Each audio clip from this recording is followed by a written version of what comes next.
All right, I just finished making the top. Here is the base, or at least half of the base. Now I still need to take these pieces, attach one here and attach one here.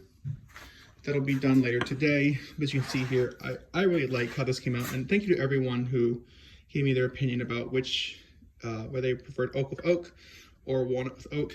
I'm really excited to get some finish on this, but I still have a little more work to do. Let's see if I can show you guys here. So I made a mistake, it happens.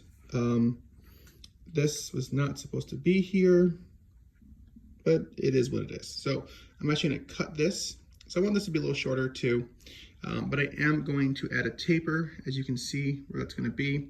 I think it's just gonna lighten the table, not give it a chunky look. I'm also considering, do I wanna do a round over on these edges? I'm thinking so. I could do a chamfer, but love to know what you guys think about that. So if I do the round over, I'm thinking a 1/4 inch here and here. Maybe nothing on this side just because you won't see it from the side profile. I initially wanted to have the 1/4 inch on here, but that's just not gonna happen.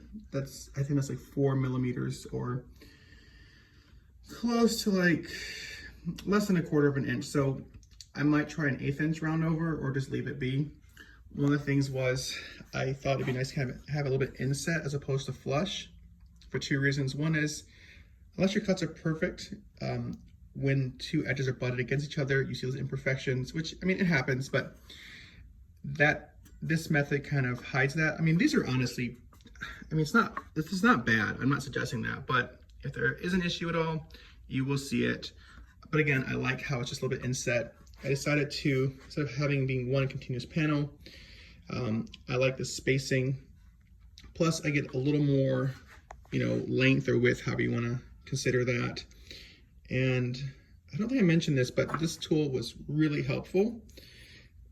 It's a 6-in-1 scale, but the scale that I like, it has a 0 in it. So when I needed to determine where I wanted to place my mortises, so whether you're doing dowels or dominoes, this can be super helpful. So I was able to figure out, okay, here's the center point, have one at 30, have one at 30, very easy layout.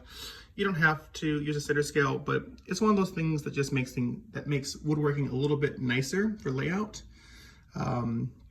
And as you can see, I annotated so much of this because when you've worked hard to mill things down, you don't want to mess up at this stage.